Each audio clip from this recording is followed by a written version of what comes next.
Mahutri Jana Nitai Gunga Chanda Kamayapata Kadishiramani Kevala Anandaman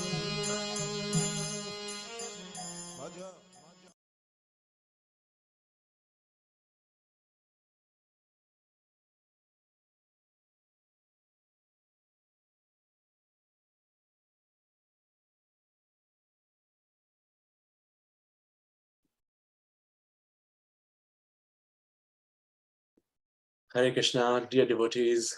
Hare Krishna, dear Shankaranand Prabhu, Danvat Pranam. Hare Krishna, Danvat Pranam, Yashla Prabhupada. Hare Krishna Prabhupada. Just so nice and happy to see you back, have you back, Prabhuji. Thank you very much. Very glad to be back with all of you, bro. So, we welcome all the devotees to ISKCON of Richmond's virtual Saturday program. So we are continuing our series. We are continuing our Ramayana series.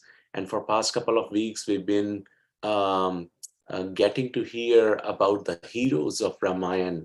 We heard from His Grace Gauranga Darshan Prabhu, the glories of Hanumanji. And then we heard the glories of Bharat Maharaj from His Grace Adigadadar Prabhu. And today we are very, very fortunate to have our dear, respected His Grace Shankaranand Prabhu back on our channel, and we'll hear the glories of Vibhishana ji today. So once again, thank you for joining. And most of us already know about our speaker, His Grace Shankaranand Prabhu, but just in case, I would like to give a very brief introduction. His Grace Shankaranand Prabhu is a very, very senior Vaishnav, senior disciple of Param Pujniya Pashla Radhanath Swami Maharaj. Prabhu's been serving Srila Prabhupada in this ISKCON movement for many, many decades. Prabhu started back in early 90s in Chowpatty Temple, and then he served the congregations in Mumbai, and then later on he served extensively in America. He was the congregational director at New Vrindavan for over a decade, where he provided many, many wonderful services and brought up a wonderful transformation in New Vrindavan community. Now Prabhuji is based in California with his family, and he's been very much guiding so many souls. He's counseling so many devotees, helping in lives of so many devotees in so many different ways. And we are actually the beneficiary, one of the beneficiaries. We get some association. I wouldn't say a lot of association, unfortunately, but some association of Prabhuji, and Prabhu is very kind to Richmond Yatra. So yes, so we are very, very happy to have Prabhuji back. And without any further ado, over to Prabhuji to get into this nectarian Sri Ram Katha. And as Sri Ram Navami is coming very, very soon, just in a few days now. So let's prepare our consciousness, our mind for this wonderful, wonderful celebration. So over to you. Thank you so much, Shankaranand Prabhu. Thank you very much, Divyanam Prabhu, for giving me again an opportunity to serve the devotees in ISKCON of Richmond. And I'm very grateful to all the devotees who are so eager to. I've been seeing, as you shared the pamphlets with me of Adi Gadadhar Prabhu, and also Gaurang Darshan Prabhu gave beautiful series. I wish if you could share this in time with me, so I could also sometime take advantage by joining. But yes, just 5 days from now is Ram Navami, and on Thursday we have Ram Navami coming. So very anticipated, and the devotees are always very eager to celebrate the appearance of the Lord. So let's look into the insight of the today's topic of discussion, the life of Shri Vibhishana ji, and what we could actually learn from there. Om Jnanatimirandasya Jnananjana Chakshurunmilitam Yena Tasmai Shri Gurave Namah.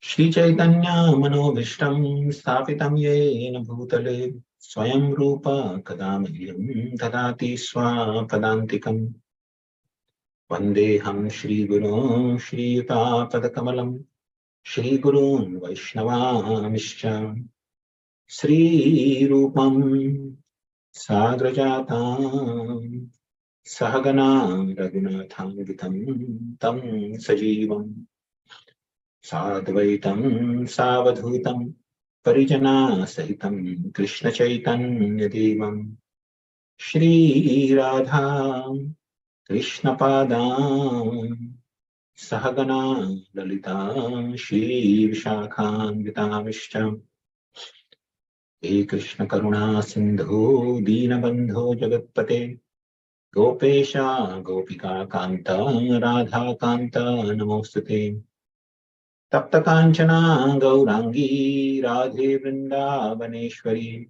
Vrishabhanu Sute Devi Pranamami Haripriye Vancha Kalpatarubhyascha Kripa Sindhubhya Evacha Patitanam Pavanebhyo Vaishnavebhyo Namo Namah Shri Krishna Chaitanya Prabhu Nityananda Shri Advaita Gadadhar Shrivasadi Gaura Bhakta Vrinda Hare Krishna Krishna Krishna Hare Hare Hare Rama Rama Rama Hare Hare Hare Krishna. So, since Ramnavami is approaching very soon, let's try to submerge our consciousness in remembering the Lord and his parikars, his eternal associates, who come to this world to assist him in his wonderful pastimes. Srila Bhaktivinoda Thakur, in his song, the famous song, Gopinath song, he says, my dear Lord, Jivera Karani Asiya Prapanchi Leela Koile Subhistar. Krishna and the different forms of the Lord, like Lord Ramachandra, they are eternally performing their pastimes in Paravyoma.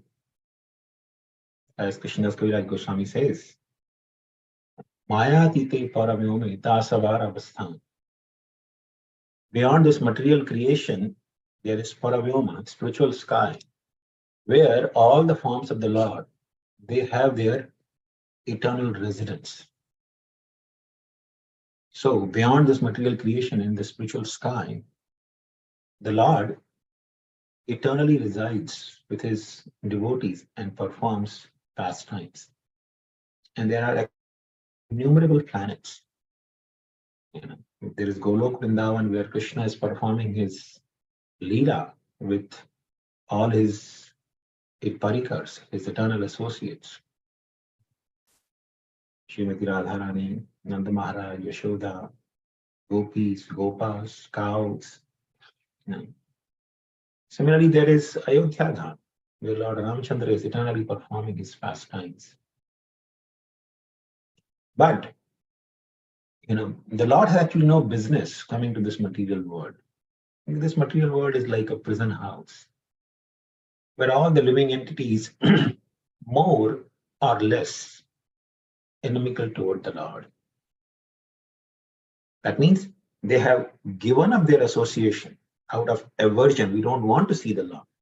Therefore, they have come to this world.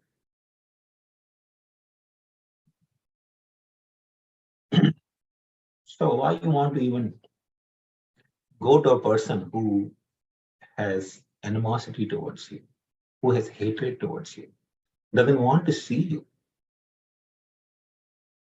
But Krishna is so merciful. He eternally resides with every living entity in the heart as Paramatma.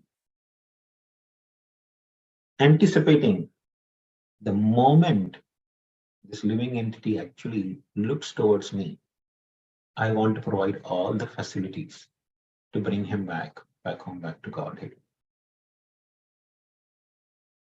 And not only that, even though the Lord is performing his pastimes with his innumerable parikars in the spiritual world,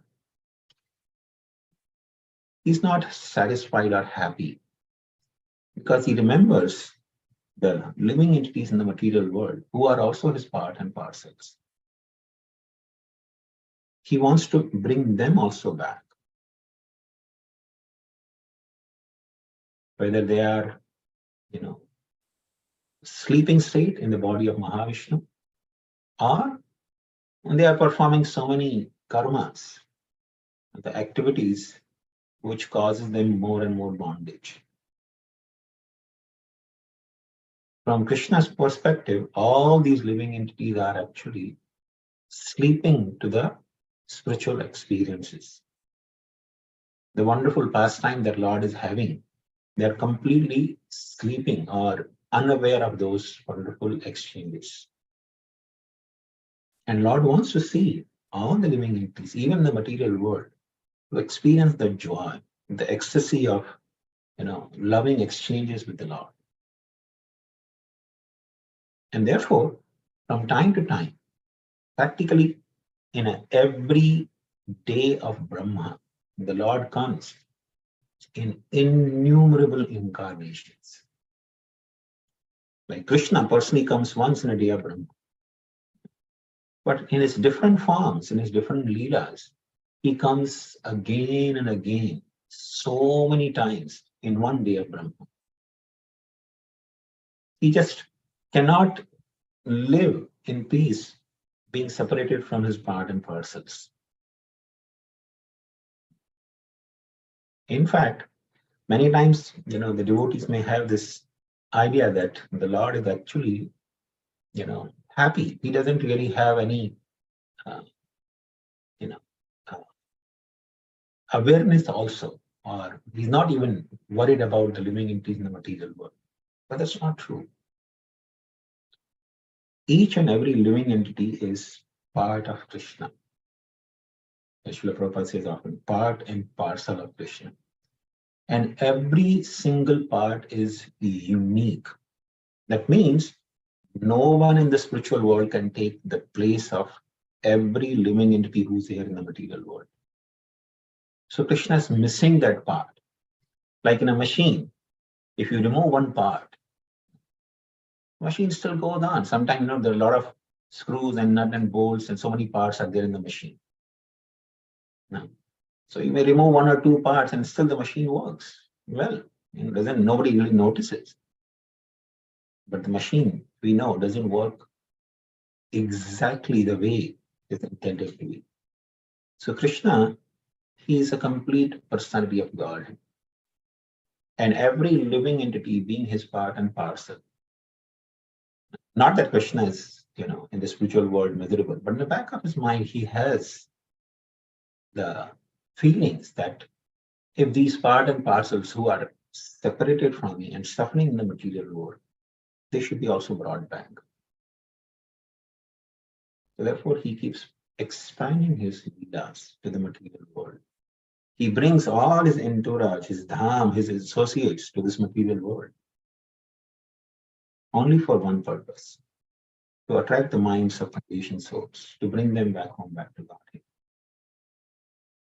And through his leelas, he teaches innumerable lessons. He teaches lessons through his devotees.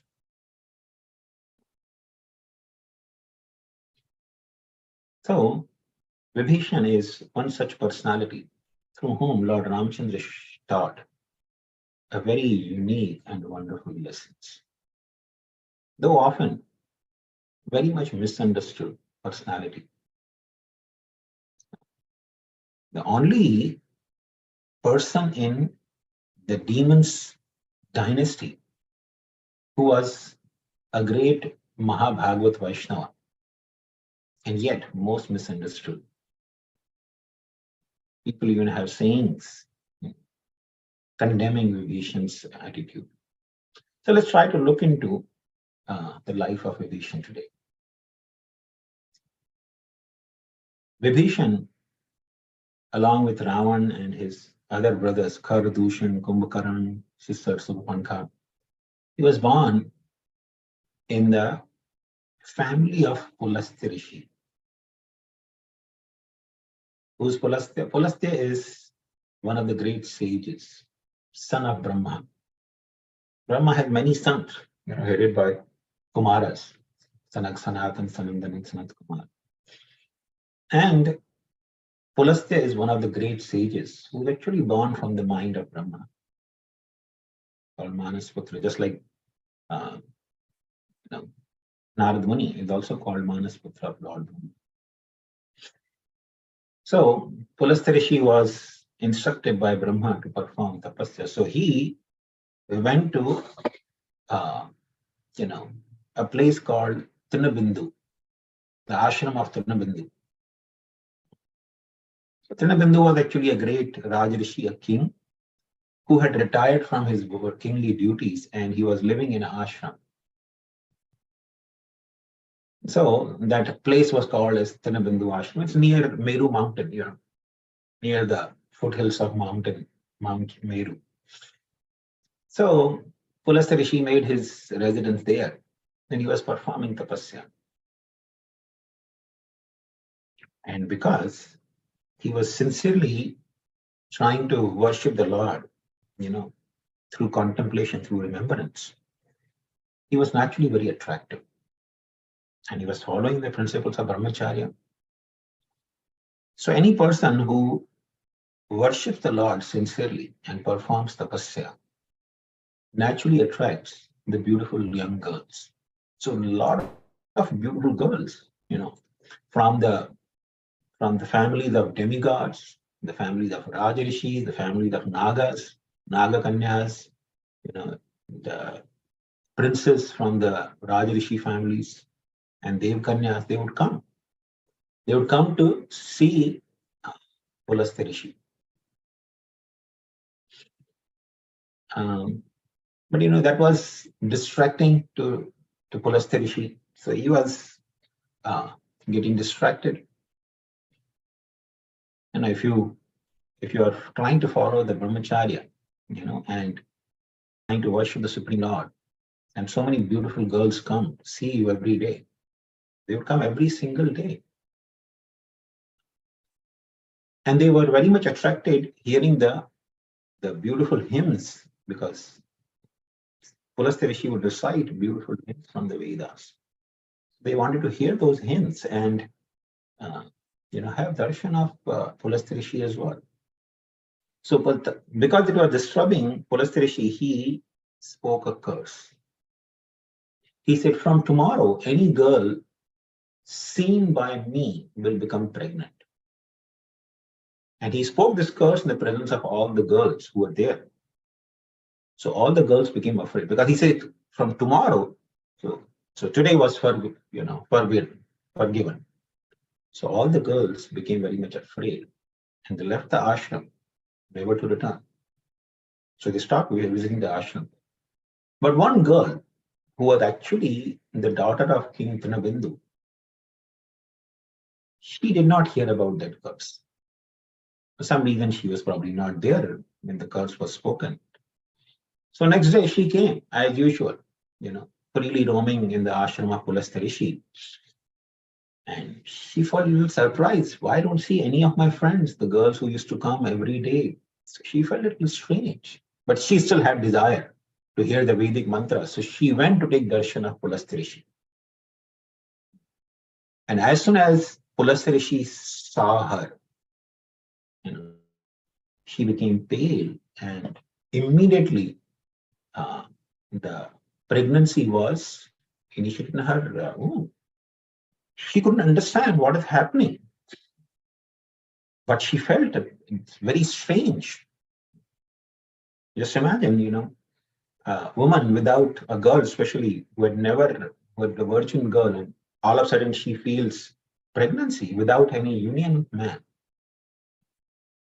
So she got very much afraid because that's considered very, in Vedic society, it was considered very shameful because current society where we live, the society has become degraded. There is no regulation, animalistic society, more or less. No regulations, no shame, nothing. But she felt very much worried and she immediately ran to her father's ashram, to King Trinabandhu. So father was very much surprised to see her state. She was pale and, because you see, the people in the ancient times used to be very, very sensitive. So the father could actually see that looks like my daughter is pregnant. Simply by looking, there was no need of pregnancy test like nowadays needed. Simply by looking at the girl, he could understand my daughter has become pregnant and seems to be, So he asked her, my dear, how did this happen? And she explained that I simply went to Pulasthrishi's ashram and I don't know how it's happening. I'm very much worried. She was probably crying. Trinabandhu was not an ordinary king. He was a Rajarishi, so he was very powerful, in his, uh, meditation and in his, understanding. So simply sat down in meditation and by the power of his yoga siddhis, he could see what exactly transpired. So he could understand that this is doing of Pulasthi Rishi. So he took his daughter.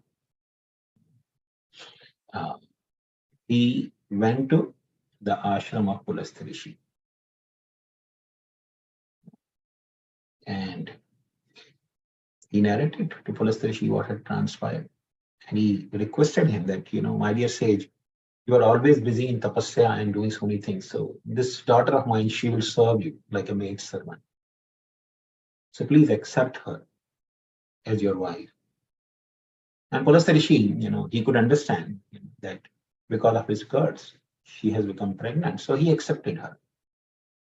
So this girl's name was Manini. She's also known as Havirbu. So Pulasthi Rishi accepted her. And this Manini, she started serving her husband with great care and affection, like a chaste and faithful wife. So you see, when the husband is pleased, the wife, and especially the husband of the Pulastya's caliber, what is not possible? So he became very happy with Manini and told her, that the son that you have in your womb, I'll make sure that he's blessed to be very, very powerful, almost like myself. So Manini was very happy hearing this blessing there, because she knew what was Pulastya. Pulastya was a very, very powerful sage. So she understood that her son would be like her husband, very powerful sage. And Pulastya also told her, because you became pregnant while you were sitting near me and hearing some specific mantras that I was chanting. So Visheshena Shravana. You are hearing some specific mantras that I was chanting. Shravana is called hearing. So she was hearing, but she was hearing some Vishesha, some special mantras from the Vedas. So he said, therefore your son will be called Vishravana or Vishrava. So Vishravana or Vishrava is the going to be the name of your son. So thus Manini, in due course of time, she gave son, very powerful sage, who was known as Vishrava, or he's also known as Vishramana. So Vishrava was actually a great sage and very much self-controlled. He had all the virtues like his father. And just like his father, as soon as he attains the mature age, he started performing tapasya. He was a great tapasvi as well. not living the life of self-indulgence or self-gratification. Following in the footsteps of his father, he was performing tapasya and worshipping the Supreme Lord.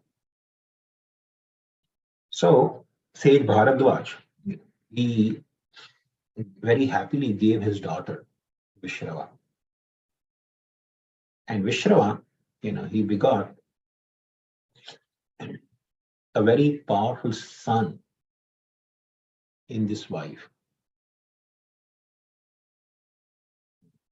So Pulastya Rishi was very happy when he saw a grandson born to him. And Pulastya was also very expert in astrological science, so he predicted that this child would be the controller of the wealth. He'll be known as Dhanadyaksha. And his name would be, because he's son of Vishrava, so he'll be known as Vaishravana. Vishramana was also name of Vishrava. So we said he'll be known as Vaishravana. And he'll be the controller of the wealth. So this child, Vaishravana, he's also known as, another name of Vaishravana is Kubera.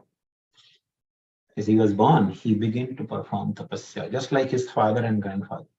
He was tapasvi. And he performed tapasya for 1,000 years. From our earthly calculation point of view, for 1,000 years, he performed tapasya.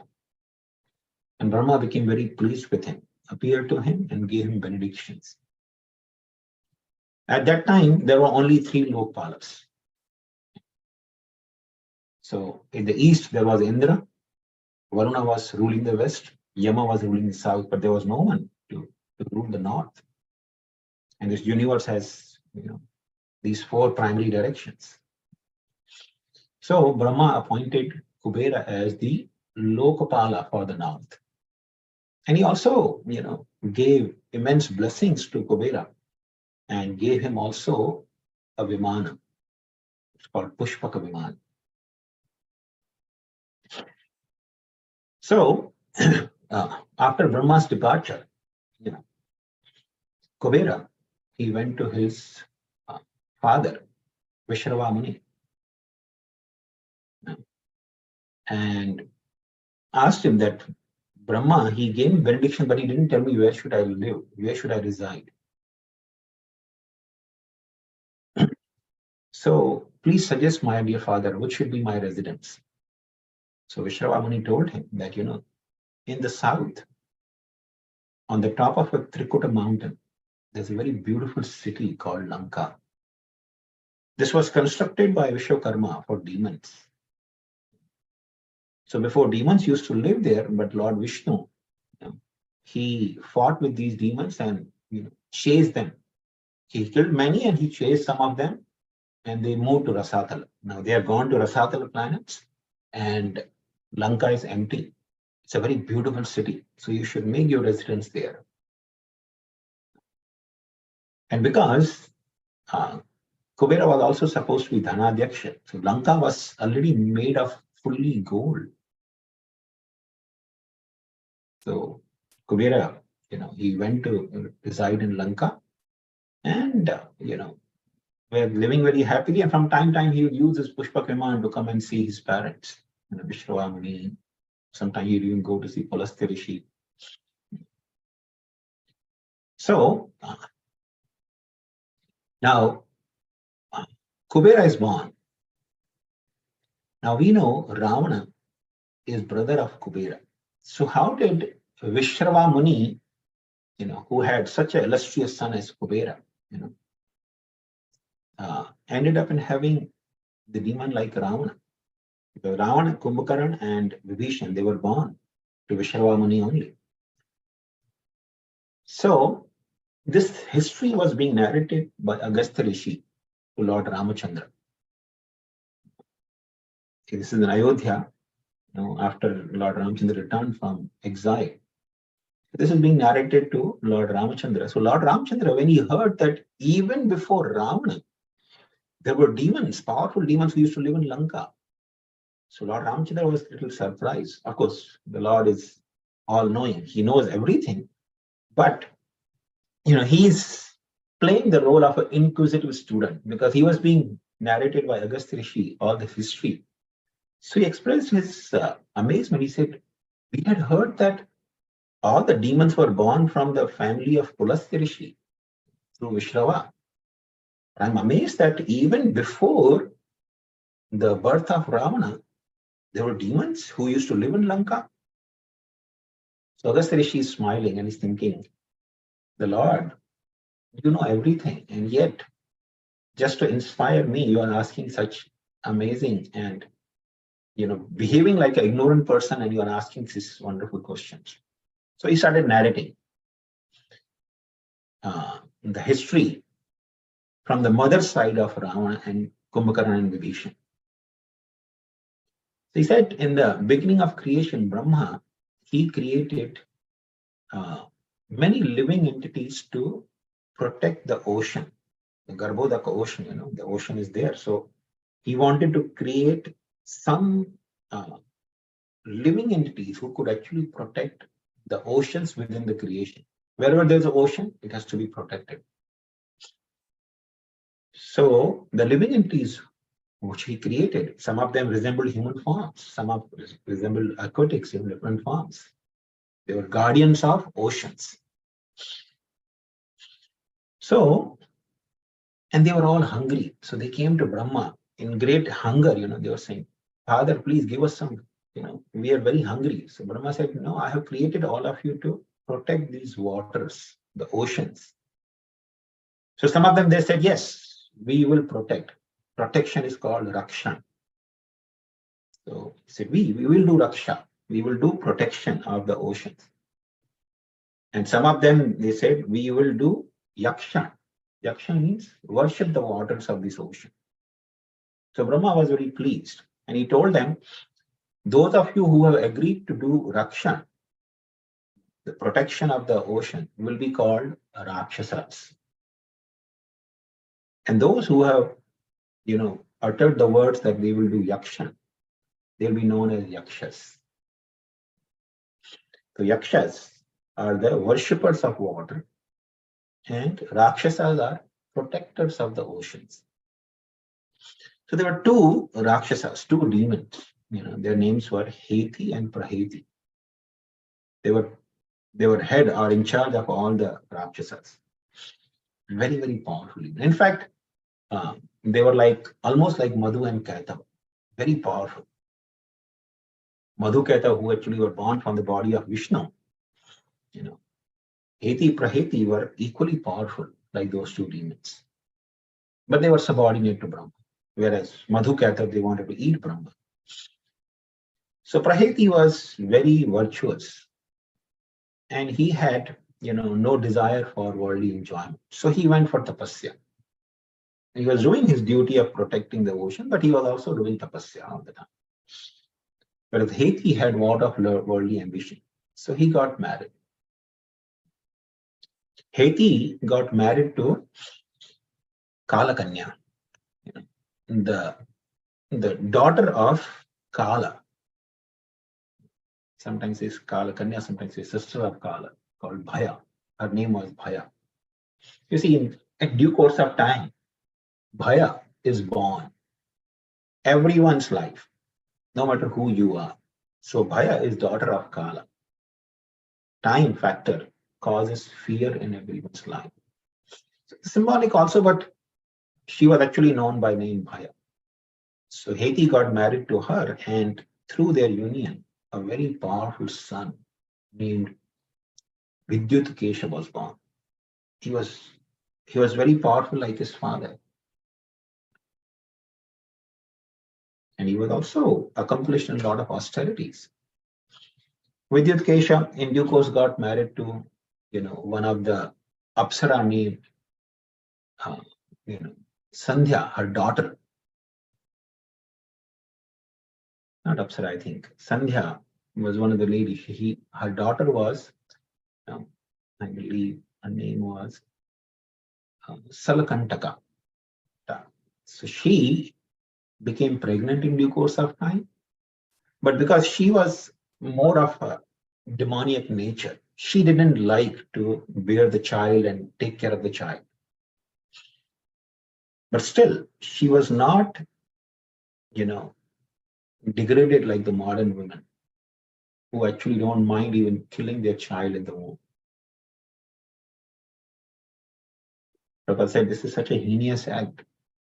The life is there in the womb. The mother protects the child by all means. So she went to, to some mountain cave and she gave birth to child and abandoned the child there only. And again went back to her husband and started enjoying the life. Now the child which was abandoned in the mountain cave was feeling hungry. So he put his fist in his mouth and started crying. His crying was like the rumbling of clouds, like thundering of the clouds.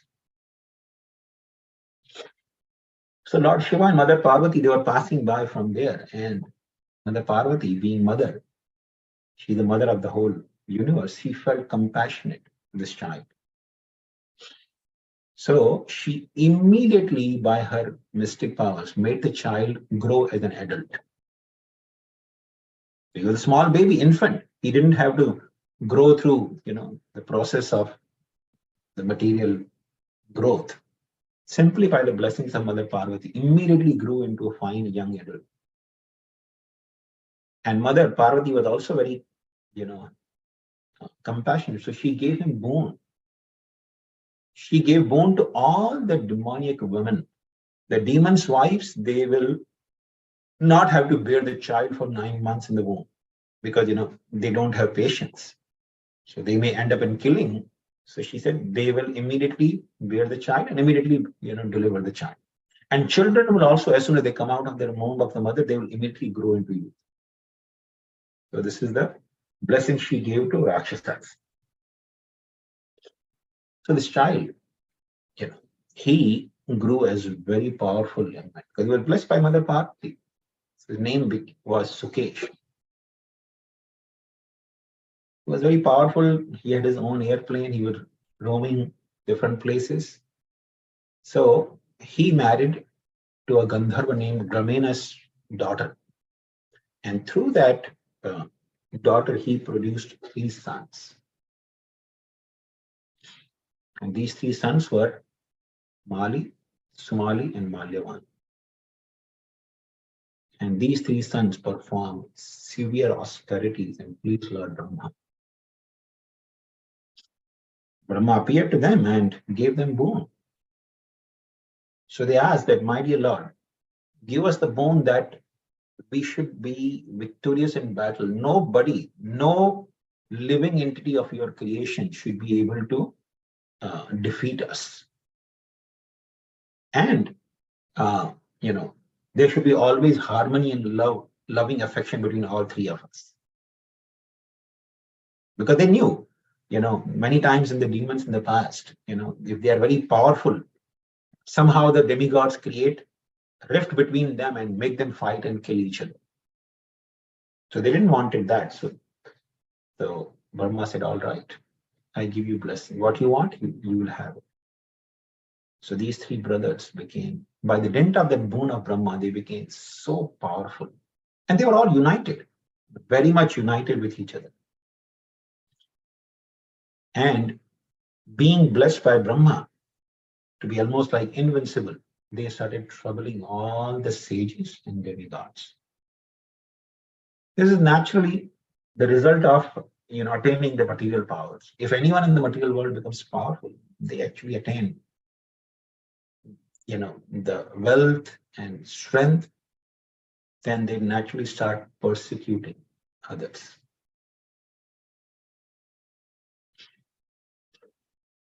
Well, and then they went to Vishwakarma. After defeating the demigod, they went to Vishwakarma and they asked him that, make some city for us. And Vishwakarma informed them that I have created a city named Lanka. It's beautifully made of gold. It's on top of Trikota mountain. It's 30 yojana wide and almost 100 yojanas long. So he suggested them that you go and live there in that city. So they all went with all their entourage, a lot of servants and associates. They went and started residing. And this Lanka city was built in such a way that even demigods could not intrude there. It'd be very, very difficult for any enemy to conquer the city of Lanka. So there was a beautiful Apsara named Narmada. She had 3 beautiful daughters. So she married all the 3 daughters to these 3 brothers. Malyavan got married to Sundari. Through her, he begot 7 sons and 1 daughter. Sumali, he got married to Ketumati and begot 11 sons and 4 daughters. And Mali, through his wife Vasudha, got 4 sons. These 4 sons were known as Anala, Anila, Hara, and Sampati. These were the 4 ministers of Vibhishana. When Vibhishana left the Lanka, being rejected by Ravana, these 4 sons of Mali, they followed Vibhishana. They were associates of Vibhishana. So Mali's sons, somehow they were followers of Vaishnava, Vibhishana. But Vibhishana is not yet born. So this huge family of demons started persecuting the Devatas and sages. So Devatas, they went to first Lord Shiva and they said, "My dear Lord, these 3 brothers, they are actually troubling us so much. So please kill them." Lord Shiva said, "I will not kill them, but you should go to Lord Vishnu. Lord Vishnu is going to kill them." So they all went to Lord Vishnu, and Lord Vishnu, he already knew. He said, "Yes, I am going to kill them." So this news reached to Malyavan, one of the 3 brothers, and he became very angry. He said, "Oh, these demigods are plotting against us, inciting Lord Vishnu. So they are culprits." So they attacked the demigods to punish them. And of course, that time Lord Vishnu intervened. There was a severe battle between. This battle is described in detail in Ramayana.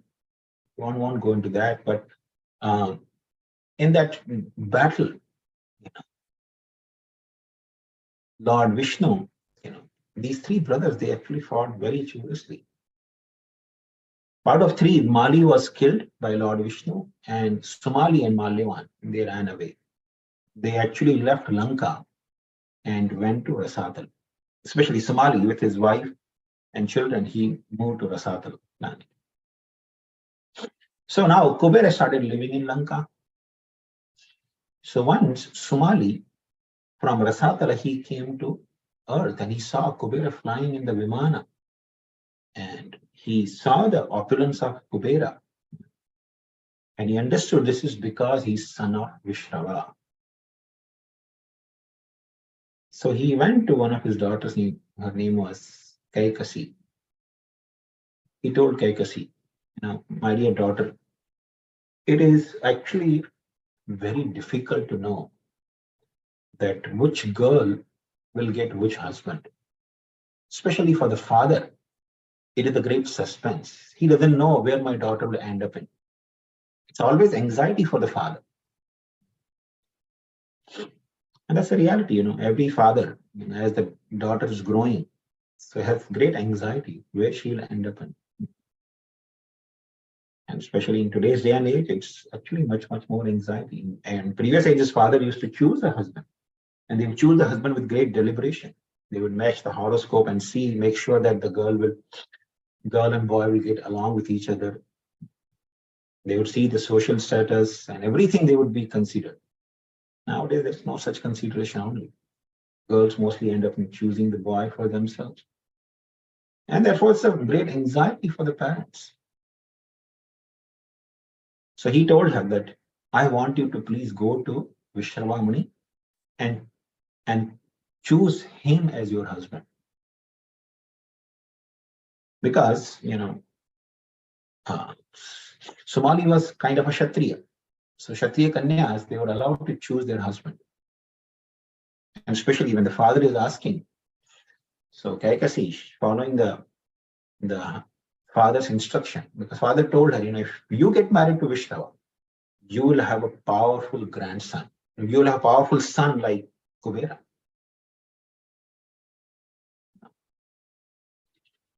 So he went to Vishwamuni's ashram. and narrated to Vishramani, what her father has given instruction. So Vishramani very happily accepted Kaikasi.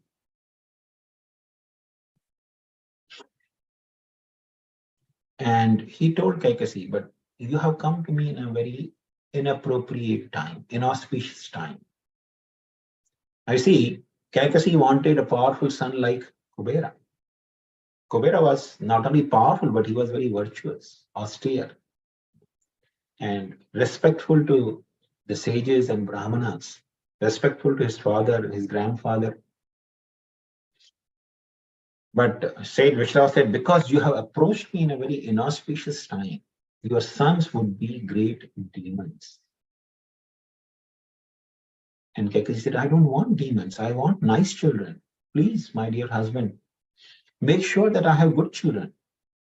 So Vishramani said, because you approached in the wrong time, therefore, your children would be demons, but I bless you that your youngest child would be a great Mahabhagavat.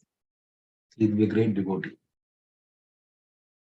So thus, Kaikasi gave birth to many sons, headed by Ravana, Kumbhakarna, Khara, Dushana, and daughters also, Surpanka, Kumbhinasi. And the youngest of all of them was Vibhishana. Thus, Vibhishana was born to Kaikasi through Vishramani. Although the same mother gave birth to a greatly powerful demons like Ravana, but Vibhishana was also born from the same womb as the blessings of Vishramani. So there was a great love and affection between Ravana, Kumbhakarna, and Vibhishana, especially three of them, because all three of them they went together to Gokarna and perform severe austerities. Now, of course, Ravana and Kumbhakarna had ambitions, worldly ambitions, but Vibhishana had only spiritual ambition. So Lord Brahma, when he was pleased with their tapasya, he had already known what were the ambitions of all three. So Ravana was competent, he was not to be subdued by any demigods. So he asked for that. But Kumbhakarna had intention of occupying the position of Indra. So he had thought of asking Brahma Indrasan. But Lord Brahma knew if Kumbhakarna becomes Indra, he becomes the administrator of the whole universe. He'll create chaos. Because demons are not very intelligent. They're very selfish. You see,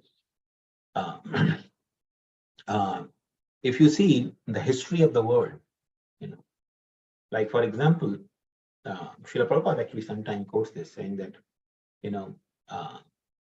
Mughals could rule India for 800 years, but British couldn't even continue for 200 years. Because the British were envious. They were thoroughly mismanaged. Mughals, they ruled, they created also a lot of, palatial buildings in India. But the British, what they did is they simply plundered. They removed all the precious stone from those buildings, like the Red Fort in Delhi. So many palaces were there in India which were bedecked with jewels and gold. The British created the system of plundering, breaking all those monuments, taking away all the jewels from there. The demons are not very intelligent in administration. So Brahma knew if Kumbhakarna becomes the administrator, he will create chaos. So he told Saraswati to reside on his tongue. So when he wanted to ask Indrasan, Mother Saraswati asked him, inspired him to speak Nidrasan. It means I should be always sleeping. And Brahma said, all right, Thastu. And immediately he's like, no, I didn't want this Nidrasan, I wanted Indrasan. But Brahma said, I already said now Tathastu, I cannot nullify. You will be sleeping eternally now. He said, no, please don't do that. Let me at least rise after 6 months. Brahma said, all right. After 6 months, you will rise only for one day and again go to sleep. So, because Kumbhakarna was also a huge demon, very, very huge in stature. And he was a Rakshasa. He wanted to eat, he would eat so many human beings. So if he's eating every day, he would have wiped out the whole population. So if he sleeps for 6 months and gets up one day and eats, it's fine. And Vibhishana, he said, Lord Brahma, he said, my dear Lord, let me have unflinching devotion unto the Supreme Lord. And Brahma is to bless Vibhishana. Of course, later on, the Ravana was misguided by Sumali, who was actually his grandfather. Sumali and his minister Prahasta, they misguided Ravana to become inimical towards Kubera, fight with Kubera. Although Vibhishana never approved all of that. So Ravana became highly demoniac, and Vibhishana, because there was great unity between Ravana, Kumbhakarna, and Vibhishana, Vibhishana continued to stay with Ravana. Then later on came the marriage of the three brothers. So Ravana, while hunting one time, he met the son of Diti, Mayadana, the very famous Mayadana. So Mayadana was that time with his daughter Mandari. So Mayadana, seeing Ravana's power and influence, who had plundered the Lanka, he actually removed Kubera from Lanka and took over the Lanka and taken away his airplane as well. So Ravana was married to Mandodari by Mayadana. And Kumbhakarna got married to the daughter of Bali Maharaj, named Vajrajwala. And Vibhishana married to Sarma, the daughter of one of the Gandharva named Shailesh. So, in this way, they were residing. And we know the pastimes of Lord Ramachandra, how Lord Ramachandra was exiled. And he ended up in Dandaka forest. And there he killed Karadushan, the brothers of Vibhishana and Ravana. And Lakshman converted Surpanka into an ugly woman by cutting off her nose and ears. So Ravana was inspired by Surpanka to kidnap Mother Sita. And he kidnapped Mother Sita and brought her to Lanka.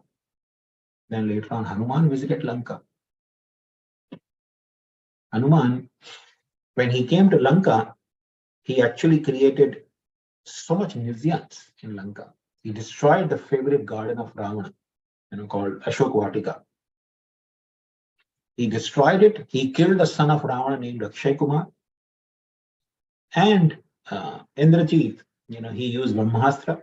Although Hanuman was having benediction that no weapons could actually stop him or actually harm in any way, he still agreed to respect, Brahmastra and agreed to be bound. So he was brought to the court of Ravana, where there are the beautiful instructions of Hanuman. I'm sure might have discussed in the previous session, so I won't go into detail of that. But as there's a proverb, Upadesho hi murkhana prakopaya nashante. Hanuman's beautiful instructions to Ravana, which were actually meant for his well-being, did not sink into Ravana's heart. On the contrary, Ravana became very angry. He wanted to kill Hanuman. It was that time Vibhishana who stopped Ravana, teaching him the niti. He said, my dear brother, it's not appropriate for you to kill a messenger, because he's a messenger. What you will achieve by killing the messenger? Because Hanuman had spoken so much insulting words to Ravana and glorified Lord Ramachandra. So he told Vibhishana, tactfully told Ravana that if you kill him, you will have no access to his master, whom he is representing. I know he has insulted you, so we better hurt him in a way that is very painful for him, but he doesn't die, so that he can go to his master and bring his master to whom you can kill. You see, demons are not very intelligent. So Ravana was thinking, yes, I want to kill Ram. But if you wanted to kill the Ram, then you should have killed Ram first only and then brought Sita. So he said, all right, don't kill him. The monkeys, they have their tail very dear. So wrap the tail with all the oil-soaked clothes and set it on fire and then release it. So they did it. And Hanuman, with that burning tail, being blessed by Mother Sita, Agni couldn't harm Hanuman. And he burned the entire city of Lanka, except the home of Vibhishana. Because he had seen the Vibhishana was the great Vaishnava. So he did not burn the Vibhishana's home, but he burned practically the entire city of Lanka to ashes. So golden Lanka of Ravana was destroyed. But Vibhishana's home was spared. And later on, when Lord Ramchandra was arriving, the Setu Bandha, that time, so still the Setu was not constructed near the Setu Bandh, Lord Ramchandra had reached with his Vanara army. So that time, Ravana was having discussion because Lanka was burned already once, and there was a brainstorming going on. What should be done? What should be the course of action? That time, Ravana was considering, that this insignificant monkey, he has burned whole Lanka. What should be done?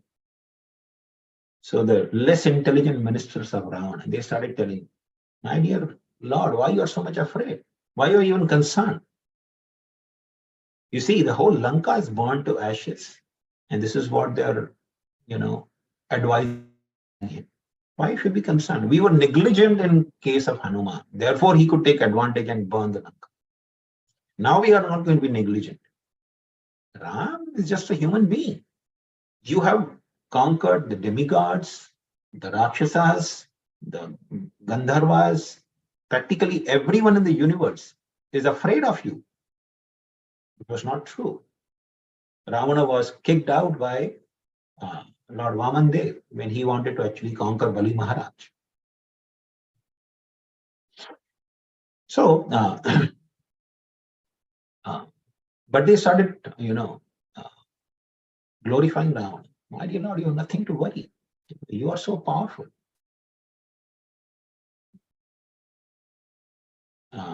That time, Vibhishana actually opened his mouth. He told Ravana, my dear brother, you already seen the Lanka is burned by Hanuman. And let me tell you, Ramachandra, Lord Ram's arrows are so sharp and hungry for drinking blood of demons. If he comes here, rest assured that none of the family and your well-wishers will survive. So before Lord Ramchandra comes here, you better decorate Sita nicely with all the ornaments and return back to him by falling at his feet. So Prahasta, one of the ministers of Ravana, he actually spoke. He said, why we should be worried? My father has actually conquered all the demons. Prahasta was also one of the sons of Ravana. So he was talking, he said, he has already conquered all the demons and devas. So why should we be worried about human being? So actually Vibhishana chastised him. He said, you appear to be well-wisher, but you are so foolish. You have no person who is advising a king should be estimating the strength of the enemy first. Do you have any estimation of what is power of Ram? I know what is power of Ram. Do you know what is power of Ram? So you appear to be friends, but you are actually enemy. because you're misguiding your king. Then Indrajit spoke, the son of Ravan. He said, my dear uncle, why are you so much fearful? He turned to Ravan. He said, in our family, looks like, in the family of powerful demons, looks like my youngest uncle, this Vibhishana, is a coward, fearful. He's so much fearful. My dear uncle, if you're fearful, then you should not advise. You are being nurtured by my father, but you're glorifying the enemies. And Vibhishan actually severely chastised Indrajit. He told Indrajit, you are like a child. You don't have much intelligence. Your intelligence is still raw. You don't have any maturity. You have not seen the world. Just because you conquered Indra, you think, you have conquered everyone. You have no estimation of Ram's power. When Lord Ramchandra appears in the battlefield, his arrows, when they hit you, because you're not being pierced by the arrows of Ram, therefore you can speak this foolish talk that you are so great hero. Your father is such a great hero. You are a son. You're supposed to be well-wisher of your father. Why are you speaking this nonsense? You look like you are also enemy of your father. Son is supposed to be well-wisher. But because of your ignorance, you are ending up to be enemy of your father. Chastise him very severely as uncle. And Ravana, he couldn't tolerate hearing the words of Vibhishan. He started chastising Vibhishan. Vibhishan, if you are not my brother, I would have killed you this very moment. You are glorifying Ram. That human being you are glorifying. What is Ram in front of me? I have so much power. I am such a powerful king. And he started, glorifying himself. As if, Ravana was, like in Hindi, there's a saying, Vinash Kale Viprita Buddhi. So he was doomed. Therefore, he couldn't take the good advice of Vibhishan. And Vibhishan actually chastised Ravana. He said, my dear brother, you are like my father. My elder brother is considered like a father. And I was giving all this advice only for your benefit. Ravana said, just get out. I don't want to see your face. If you are not my brother, I would have killed you. So Vibhishan chastised Ravana, saying, I was only trying to advise you because I'm your well-wisher. I didn't want to see you and all the Rakshasas dying at the hands of Ram. And that's what actually real concern of Vibhishan.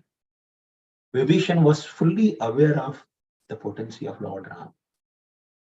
He wanted to genuinely protect Ravana and all the Rakshasas, his family members. But then he saw that the home is on the fire. When the home is on the fire, what should you do? So he left. He left with these 4 ministers, who were actually sons of Mali. And they followed. He came to take shelter of Lord Ramchandra. Lord Ramchandra was on the Setu Bandh, sitting for, receiving some response from Sagar, from the Samudra Dev. So that time Vibhishan approached with all his 4 ministers. And he told Ram, my dear Lord, I am taking shelter of you. Please accept me in your shelter. I am brother of Ravana, the one who has kidnapped your wife. I was trying to give him good advice, but he threw me out. Sugri immediately said, no, we should not. We should not trust this person because he's the brother of Ravana. So if we trust him, it could be detrimental for our army, and he could be actually a spy. He could even kill, seeing the opportunity, he might kill us. Lord Ramchandra smiled. He told Sugri that simply in half a nimesha is the time where the eyes blink. So Lord Ramchandra told Sugri, in ardha nimesha, in half a nimesha, the time takes for blinking of the eyelids, half of that time, I can destroy the entire creation along with its Lokpalas, along with all the demigods who actually do the administration. This is the power of Lord Ramchandra. And he said, in earth and Nimesh, I can recreate it again. So literally means the time that takes blinking of eyelids, Lord Ramchandra said, I can destroy and recreate the entire creation. So why to worry about Ram or his brothers? You know. And moreover, it is my determination. Sakradeva prapannoyam tavasmini hayachi. If anyone takes, even casually comes and tells me, Sakradeva prapannoyam, my Lord, I am surrendered to you. Tava asmin, I am yours from today. Ihayachi, somebody speaks like this. My determination is I will give complete protection to that person. And this Vibhishana has come to me in that mood. Even if he is not having some other intentions in the mind, he comes and tells me in front of me that I am yours, I am surrendered to you. My determination is I will give him all protection. So that very moment, Lord Ramchandra, he told Vibhishana, Vibhishana, you are Lankesh. He told Lakshman, because he has come to my shelter, he should immediately see the result. Go get the water from ocean in Kalash. We will do coronation of Vibhishana right now. He will be the king of Lanka. Now Vibhishana has not come with that intention. He had come to take shelter of Lord Ramchandra. But that is the byproduct, insignificant byproduct of taking shelter of Lord Ramchandra. That Vibhishana became the king of Lanka. The moment he took shelter of Lord Ramchandra, he was coronated as Vibhishana. So sometimes Vaishnava Acharyas, they have raised this question that somebody asked, like Hanuman asked Lord Ramchandra, my dear Lord, you have made now Vibhishana as king of Lanka. What if this moment Ravana comes and he surrenders to you as well? And he's already the Lord of Lanka. Lord Ramchandra smiled and he said, if Ravana comes and surrenders to me, my words never go false. So he has to give up Lanka. Lanka will be now belonging to Vibhishana. But I will coronate Ravana as the king of Ayodhya. Just imagine. Lord Ramchandra said he will make Ravana as the king of Ayodhya. He will give him his own kingdom. So anyway, Vibhishana, Lakshman brought all the water from Kalashis and they did Abhishek of Vibhishana. And all the Vanaras, they became so joyful. In fact, Sugri after that told Vibhishana, now since you have died with Lord Ramchandra in friendship, you should help him. And Vibhishana very humbly said, what help I can do? I'm just an insignificant living entity. But I will try to do everything I can to assist Lord Ram in retrieving Mother Sita. I will play my insignificant role. I'm insignificant. I don't think Lord Ramchandra needs me, but he has given me shelter to play some role. And of course, Vibhishana did play the role. Later on, during the Battle of Lanka, when so many of Ravana's generals and sons were dying, even Kumbhakarna died. The last person was Indrajit to die before Ravana. So Indrajit, when he heard that Kumbhakarna had died, Indrajit knew black magic. So he used to worship a particular form of Mother Durga called Nikumbala Devi. So there was a cave in Lanka called Nikumbala Cave.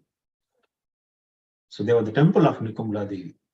So Indrajit used to worship her. So he entered into this Nikumbala Devi's temple to perform this black magic rite, by end of which he would receive a chariot and the bow and arrows. And he would be practically invincible. Nobody will be able to defeat him. So Vibhishana heard this news because Vibhishana had his spies. He was playing the role of an appropriate king, supporting Lord Ramchandra.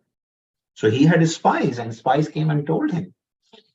So he told Lord Ramchandra, my dear Lord, we have to go right now to the cave of Nukumbala Devi because Indrajit is performing yajna there. And I think Lakshman, you should order Lakshman to go with me. Lord Ramchandra picked up his bow and he said, I will go with you. I have Agni Astra. I will destroy this Indrajit. And Vibhishana with folded hands said, my dear Lord, Indrajit is to be killed.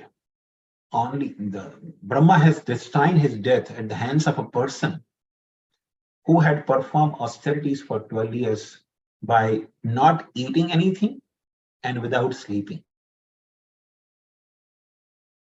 So this is the person only can kill Indrajit. Lord Ramchandra smiled because Lakshman, since the time he left Ayodhya, he never slept for a moment and he never ate anything. He was practically all the time guarding and in the service of Lord Ramchandra and Mother Sita. So then Lord Ramchandra called Lakshman and he told Lakshman to go with Vibhishana. And then Risharaj, and many of the other Angad and everyone followed. They went to actually temple of Nikumla Devi, and with the help of Vibhishana, Lakshmana killed Indrajit. In fact, Indrajit, when he saw Vibhishana come to Nikumla, because Nikumla Devi's cave was actually a secret, no enemy would have known. But Vibhishana was the one who actually brought Lakshmana and all the armies to Nikumla Devi's temple. So when Indrajit saw Vibhishana, he felt so much angry at Vibhishana. He told Vibhishana, you are my uncle. I don't know why you are so inimical towards me. It was not true that Vibhishana was inimical towards Indrajit. He wanted to protect Ravana, Indrajit, everyone. But because Indrajit was on the side of Adharma, he was trying to protect Ravana, who was personification of Adharma in one. So it was necessary for Indrajit also to be subdued and killed. Indrajit said, I'm ashamed. I don't know why you are so much having affection for your enemies, that you brought the enemies to a home. Because of this, many times less intelligent people, they condemn Vibhishana. Ghar ka bhedi lanka daai. People forget the glory of Lord Ramchandra. The Lord Ramchandra, he's all-knowing. He doesn't need any spy. Even if Vibhishana was not there, Lord Ramchandra would have still, simply by his desire, destroyed the entire dynasty of Ravana. But Lord gives opportunity to anyone who desires to serve him. So he offered an opportunity to Vibhishana to serve him. Because Vibhishana had so much intent desire to serve Lord Ramchandra. So after Indrajit was killed, there was the battle with Ravana, and Ravana also died. When Ravana died, all the queens of Ravana, they came. They were lamenting over the body, and Vibhishana also got very much moved by the death of his brother. So he went and he started crying on the dead body of Ravana. He had genuine love for his brother. So he was feeling the loss of his brother. So that time Lord Ramchandra told Lakshman, go and instruct Vibhishana. Tell him that he should rise above this lamentation and perform the last rites of his brother. And also, support these queens of Ravana, because they are also so much lamenting. He need to take care of them as well. Their family. So Lakshman went, and there were beautiful instructions Lakshman gave to Vibhishana. There, I think, almost entire chapter in Valmiki Ramayana, where Lakshman is instructing Vibhishana. What Lord Krishna gives in Bhagavad Gita, in the second chapter of Bhagavad Gita. On similar lines, Lakshman actually instructed Vibhishana that, my dear Vibhishana, you are lamenting over the body. The soul is already gone from the body. And body is nothing but, a covering. The living entity, because of their karma, they get together in one family. They identify each other as brothers, sisters, parents, children, and husband, wife. All the relationships are nothing but creation of Lord's illusory energy. You know? Actually, living entity is eternal. And it's transmigrating it from one body to another body because of their desires, because of their karmas. So you should rise above this and perform the last rites of your brother. And also, help these queens. They are lamenting over the body of Ravana. Pacify them as well. So Vibhishana turned to Lord Ramchandra. He said, "My dear Lord, this brother of mine was so heinous and sinful. I don't think I can perform last rites for him. Such a sinful person." Lord Ramchandra smiled and he said, "See, Vibhishana, the soul is already gone from the body. Our hatred should not be towards the body or the soul. The actions of the living entity are actually something commendable or condemned. Now you should perform the last rites just as befitting to a family member." So Vibhishana, being instructed by Lord Ramchandra, he actually performed the last rites of Ravana and then took over the reins of Lanka. And of course, then on the instruction of Lord Ramchandra, he had Mother Sita being bathed by Rakshasis. The Rakshasis ladies, they actually bathed Mother Sita, decorated her nicely and brought her to Lord Ramchandra. And of course, the events followed of Agni Pariksha and everything. So in this way, Vibhishana, he served Lord Ramchandra. When Lord Krishna appeared 5,000 years ago, Vibhishana also played some role there. When after the battle of Kurukshetra, Yudhishthira Maharaj was performing Ashwamedha Yajna. That time there were no funds. So Yudhishthira Maharaj sent all the brothers, Arjun, Bhim, Nakul, Sahadev in different directions, in 4 directions to get the wealth. So I believe one of Nakul or Sahadev, one of the two, went to southern direction. And he went to Lanka as well. He told Vibhishana, immediately pay your tributes to Yudhishthira Maharaj or I'll kill you. He challenged Vibhishana. And Vibhishana, of course, he knew that these are eternal associates of Lord. And he knew the virtues of Yudhishthira Maharaj, that how dear Yudhishthira is to the Supreme Lord. So he paid tributes. He submitted himself to the Pandavas. And he gave tributes and wealth for performing the Ashwamedha Yajna. 500 years ago, when Lord Chaitanya was performing his pastimes, there was a Dravidian Brahman, a Brahmana who was very poor. He used to live in South India, very poor. And because of his karmas, he would not get sufficient food to eat. So his stomach was always burning out of hunger. So he was so distressed because of want of wealth and food that in frustration, he decided that I've heard that the Lord of Universe resides in Nilachal, Jagannath Puri. And he is considered the Lord of Brahmanas. Namo Brahmanya Devai, Go Brahman Hitaya Chat. He's a well-wisher of cows and Brahmanas. But looks like he's angry with me. He's not being merciful to me. Therefore, I'm suffering so much of hunger and poverty. So he decided that he will go and pray to Lord Jagannath. So he came to Nilachal. He would go every day to temple of Lord Jagannath and pray, but still nothing improved.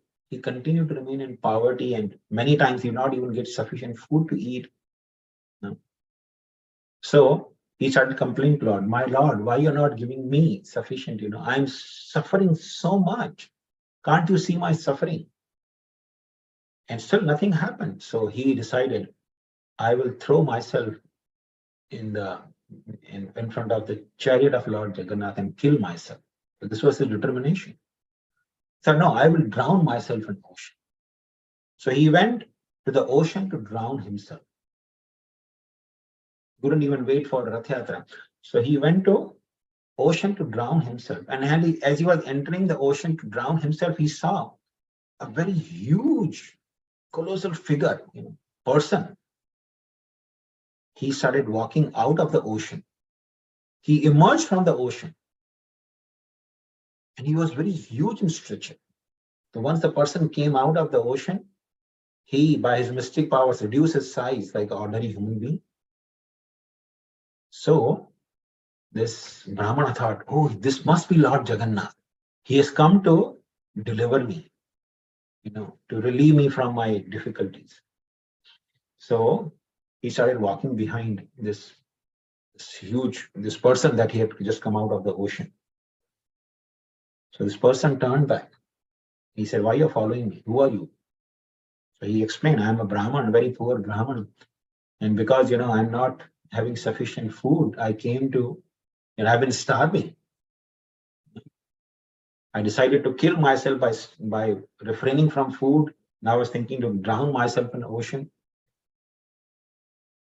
So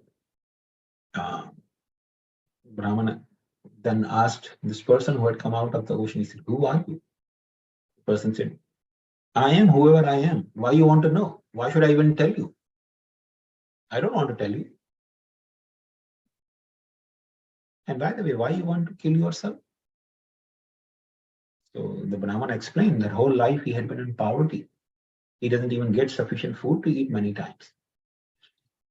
So that time his heart melted and this person said, well, I'm Vibhishana, the brother of Ravan and Kumbhakarna. I'm the Lord of Lanka. And I have come here to take darshan of Lord Jagannath. So then Brahmana started following Vibhishana. So both of them, they came to the residence of Lord Chaitanya, where Lord Chaitanya was residing, Gambhira. So Lord told his associates that go and see at the door. There are two Brahmanas have come. So somebody went and brought the two Brahmanas. So one Brahmana went to Lord Chaitanya, other Brahmana who was actually poverty-stricken Brahmana, he remained at a distance. So this Brahmana, he went and Vibhishana actually went and bowed to Lord Chaitanya and offered his obeisance. And Lord Chaitanya actually embraced him and they both started shedding tears, bathing each other with their tears. And Vibhishana, continued to talk to Lord Chaitanya, many things. And in between, he would, showed his hand to Lord Chaitanya and to the Brahmana. And they were talking something. And Lord Chaitanya actually told Vibhishana, this Brahmana, I know him. He is suffering because of his own karma. But he has come here to Jagannath Puri to harass Lord Jagannath. He is blaming Jagannath for his difficulties. This is the nature of this world. People, when they have, some happy times, they think this is because of my karma. When they get miseries in life, they blame God, that this is because of God's doing. So this person, although he's a Brahmana, but he has come simply to give pain to Lord Jagannath, to harass Jagannath by his threats that I'll commit suicide and all. So I'll say, Vibhishana, give him health, wealth, fulfill his desires, give him abundance of wealth. Vibhishana said, all right, my lord, I will do that as you wish. So he offered obeisance to Lord Chaitanya and he came to Brahmana. And then they started walking back to the ocean. So this Brahmana said, well, you told that you're come to take darshan of Lord Jagannath. Are you not going to take darshan of Jagannath? And who is the sannyasi, by the way? You're talking to him for a long time and you don't even take darshan of Jagannath. You're going back.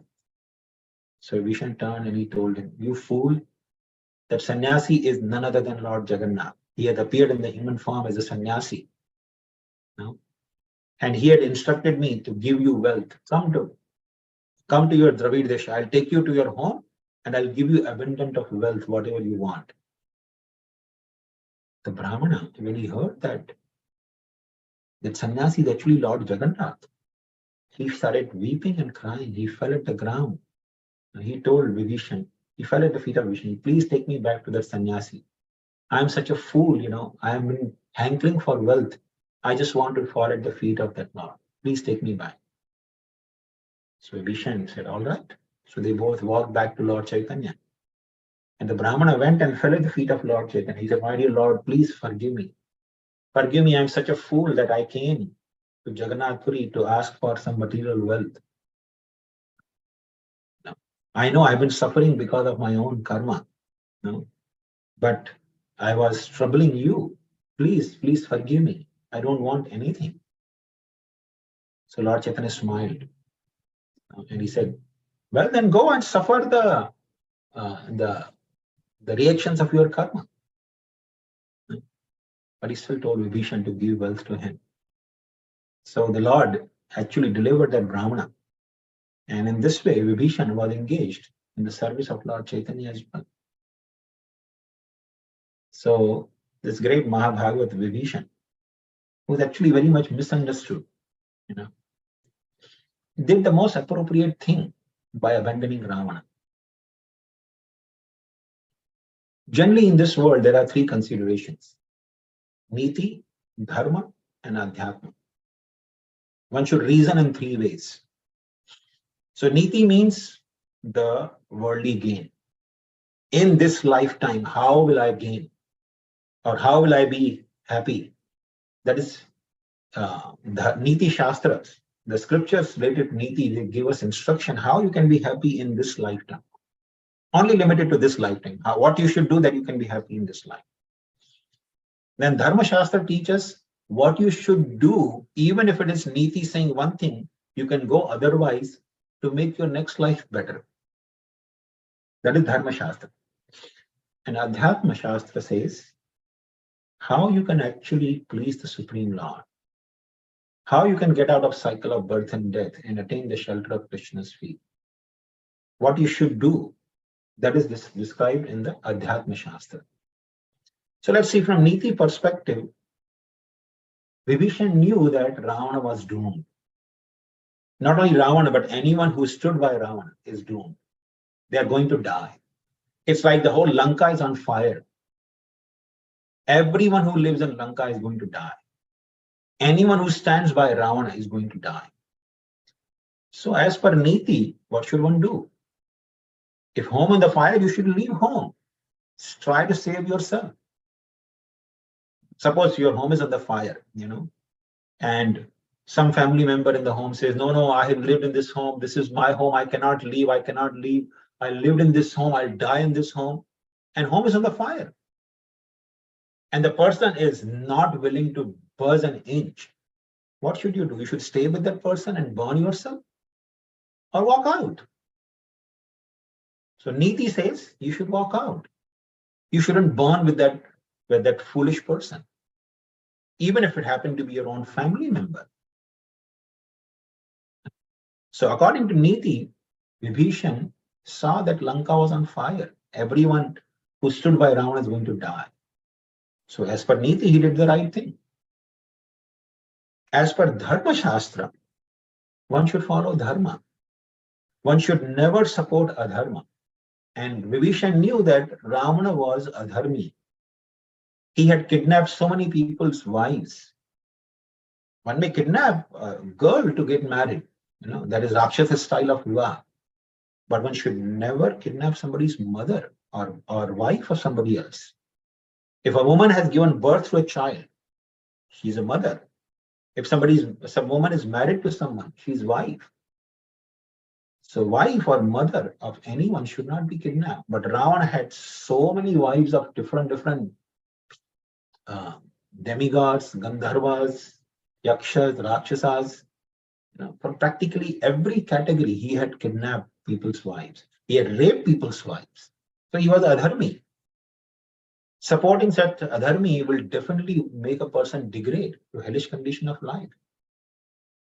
So from dharma perspective, Vibhishana did the right thing. He did not support Ravana. And what to speak of Adhyatma? He took shelter of Lord Ramachandra. Abandoning Ravana's shelter, he took shelter of Lord Ramachandra. So what to speak of afterlife? In that very lifetime, he took shelter of Lord Ramachandra's feet. So from Niti, from Dharma, from Adhyatma, from every perspective, Vibhishana did the right thing by taking shelter of Lord Ramachandra. A person will never go wrong by taking shelter of the Lord. We can go wrong in our material duties or following dharma. But in spiritual life, when a person is sincerely trying to take shelter of Krishna, a person will never go wrong. Even if he happen to neglect anything, niti or dharma or anything, it still never be at loss.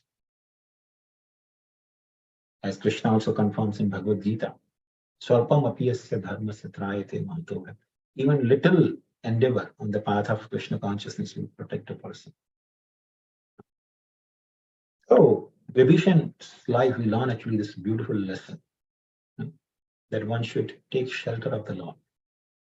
Abandoning niti, dharma, everything else, one should take shelter of the Lord.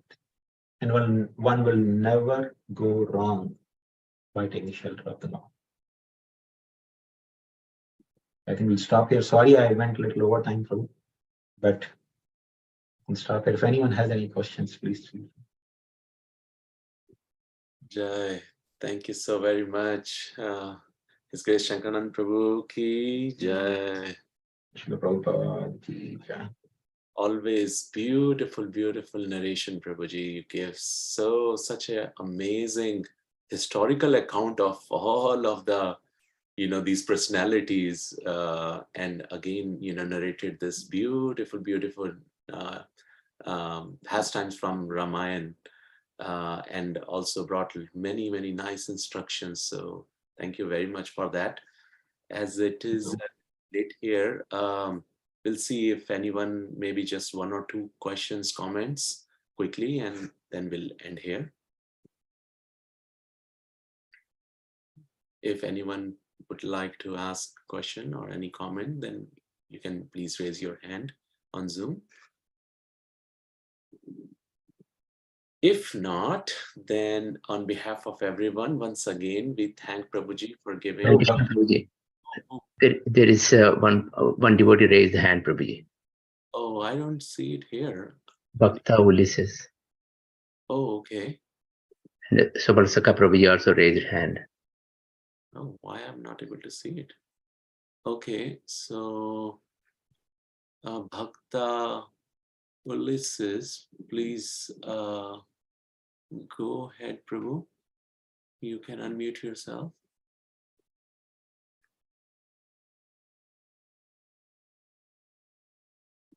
Prabhu? Oh, Hare Krishna, Hare Krishna. Hare Krishna, Dandavat Pranam. Pranam, Prabhu. I was muted, so I couldn't unmute. And thank you for your class, Shankaranand Prabhu, very nice. Haribol, Prabhu. Yeah. I have a couple of several questions, but I'll start with one that simple question is, which translation, or is there a bona fide translation of the Ramayana that you recommend? Because I've only found like portions, just like summary in the database and like that. It's not like the whole, like the actual, as far as I understand, it's a big set of books. Oh, there are many actually nowadays, So there is one devotee, disciple of Sulis Radhana Swami Maharaj, his name is Shubha Vilas Prabhu. He has the whole series of Ramayana, many books, published with the commentaries of Vaishnava Acharyas, Shri Vaishnava Sampradaya commentary. So those are available. But what is where can I find it? Is it online I think you should be able to find online. It should be available on Amazon. If you look for Shubha Vilas Das. I never bought, but I directly bought from him when he had visited here. But I think they're available on Amazon. Subha, Vilas, Das, and Ramayana. Okay, it's in English, I assume. Yeah. Oh, very nice. Okay. So another question that I'm not sure I understood in the narration is like, if Vibhishana knew that Ravana was evil, Adharmi, and like that, why didn't he leave him earlier? Well, Vibhishana knew that Ravana was adharmi, and till the time there was no clashes, he knew that someday Ravana is going to be punished for all his misdeeds. In fact, there is one instance where one of Ravana's sister, Kumbhinasi, she was kidnapped by a demon named Madhu. So when she was kidnapped, Vibhishana that time chastised Ravana. He told him, "You rascal, you go all around and kidnapping others' wives. Now somebody kidnapped your sister. So Madhu demon has kidnapped our sister. It's nothing but pure karma of yours returning to our family." So he knew that he was adharmi, but still in the family of adharmi also, sometimes you have to reconcile with them and live with them. So Vibhishana would have never left Ravana, even after he, kidnapped Sita. Still, Vibhishana never left him, and he still stayed with him as a well-wisher to guide him, to give him good advice. But it was Ravana who rejected Vibhishana, told him to get out, otherwise I'll kill you. So therefore, he left him. So otherwise, he was showing from his example that as a well-wisher, in a family, he was always well-wisher of Ravana and his entire, dynasty. So it's like he didn't want them to die. So it's like a Kshatriya code, some sort of Kshatriya, like it's a family code. It's a family code, right? Family, you should always, Dharma Shastra says one should always protect the family. Family is called, in fact, Kutumba. Kutumba is the Sanskrit word which means by any means, even if sometimes unfair means, you have to protect that.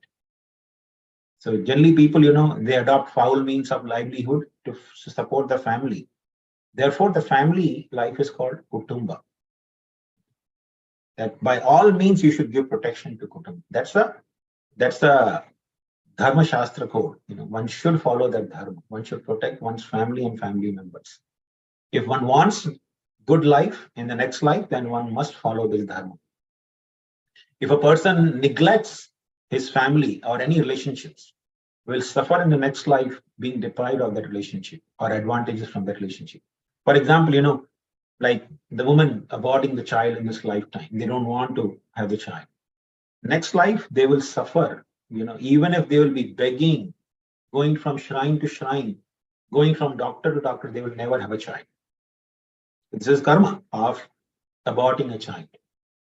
Similarly, somebody spoils relationship with brothers and sisters, for the wealth. Then the next life, the person is deprived of brother and sisters. Just imagine when you grow up with brothers, sisters, a lot of brothers, sisters, you grow up a healthy person, right? You have so much friendship and, relationships in the family itself. So the karma sets in. If a person not aspiring for going back home, back to God, for them, it's so essential to follow these dharma codes. So does that still apply today? Like, for example, and that applies to everyone at all times. Oh, I see. So that's like Manu Smriti? Manu Smriti, and Or is he related and to also the other scripture like Puranas will give these instructions in detail. Like, for example, currently these days we see sometimes a woman becomes devotee and she changes her life to become vegetarian and like that, but the husband is a total demon, and so it creates a very difficult situation for the woman, and so then she's forced to cook meat and all this stuff. And so in that, if what you're explaining is the path, then that means she would still have to cook meat and serve the husband because that's part of her dharma. Well, that is more or less, I think nowadays the social structure is such that, you can actually put your foot down. No woman is actually, like Vedic age woman will follow the every instruction of the husband. And moreover, no husband can actually insist or demand, especially giving in United States, you cannot demand from your wife anything, right? So given a situation, a devotee woman, she can actually insist that she will follow the regular principles. But she'll cook nice meals for the husband, for the family. She'll take care of and fulfill all her responsibilities, but she need not have to, be obliged to cook non-veg and break the regular principles. Yeah, it gets difficult, isn't it? It is. And we are put in our family situation in difficult or easy situation based on our karma. It has a lot to do with our karma, past deeds. I see. Another question I had, thank you, Prabhu, for that. So another question I had was regarding the past time you were narrating about giving the daughter as a maidservant. So I've been researching a little bit of the historical context of this concept of maidservant, and it seems to be some form of slavery that it was used in the past, because I was researching precisely the laws of Manu, and where he actually explains that one can have slaves from, for example, when there's war and there's the war captives and all this stuff. So I was thinking the laws of Manu don't apply anymore. So I'm not sure what is your understanding regarding that. Well,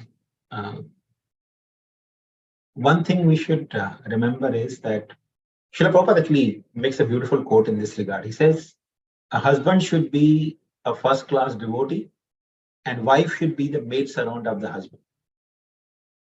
Okay, so when we say maidservant, it's not slavery. It's not in the terms of slavery. Maidservant means a person who is willing to execute the instructions immediately. That is maidservant. So a female who's actually eager to execute the instructions of her husband, you can say she's considered maidservant. But yes, beside that, also the maidservants were allowed, the dasis were allowed in the Vedic culture, which is of course forbidden now. By the law, it's forbidden. Nobody can keep a maidservant. Though you'll find in the wealthy family, they still keep the maidservants. They have some dasis whom Yeah, I'm just not familiar with that concept. Can you explain a little bit? Sorry? I'm very unfamiliar because I'm not born in India, so I'm not exposed to that idea of the dasi. It's like, what did it mean to have a maidservant? So Srila Prabhupada explains in Krishna book that maidservant generally, the royal families, when the girl is getting married, so girl is grown up with so many girlfriends, right? In a royal family, she had a lot of servants who are actually her friends. So when the girl is getting married, she's going to a foreign place, to her husband's home, which is a different country or different place altogether.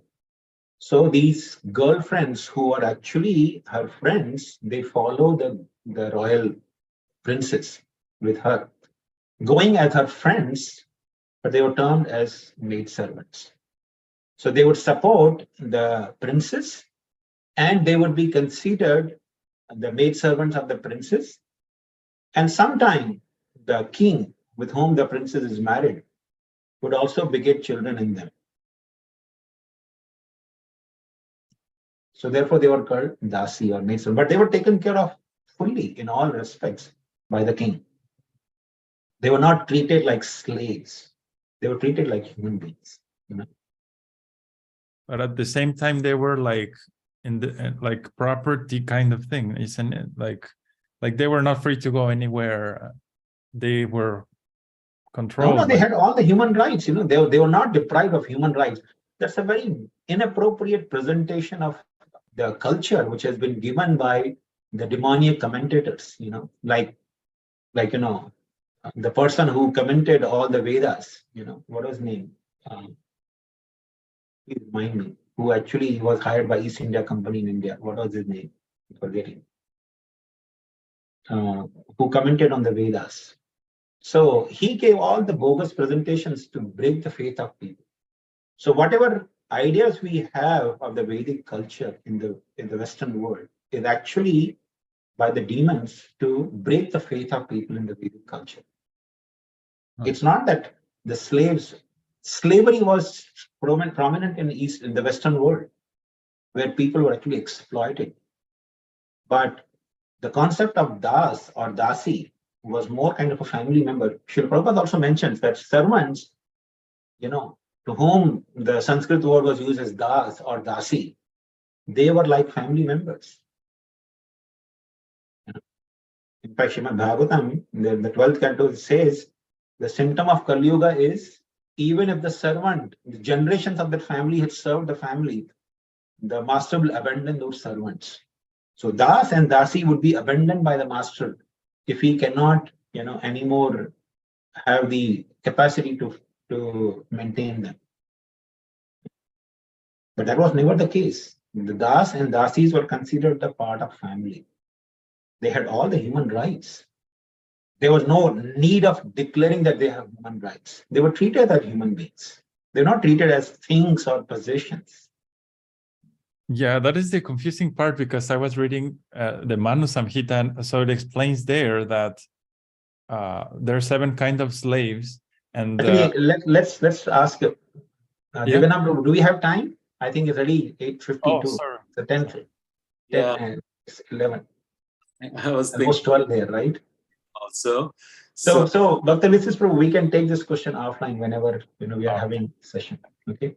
I'll send you the verses from Manu Samhita. So thank you Sure. for your explanation. Sure. And very nice. Hare Krishna. Okay. Thank you very much, Prabhu. So I don't see any other hands up. Subal Prabhu had his hand up, but I don't see it anymore. Sure. But thank you very much, Devanam Prabhu and all the devotees from Richmond, Shyam Nidhari Prabhu, Subal Sakha Prabhu. I'm sorry for taking a little overtime. I could have ended it in time. But thank you very much for giving me an opportunity to serve. Thank you, Prabhu. We are so grateful, Prabhuji, to you always, and we really, really hope and wish that you come in person sometime here, Richmond, and you will get your personal association. So once again, thank you very, very much. And to all the devotees, we have this wonderful festival coming this coming Thursday, and we'll be having a wonderful grand celebration, not on Thursday because it's a weekday, but we'll celebrate on the weekend, and more information to follow on that. So with that, thank you all very much. Shila Prabhupada ki jai. Wish you all a very happy Ram Navami in advance. Thank you, Prabhu. You too. Anantakoti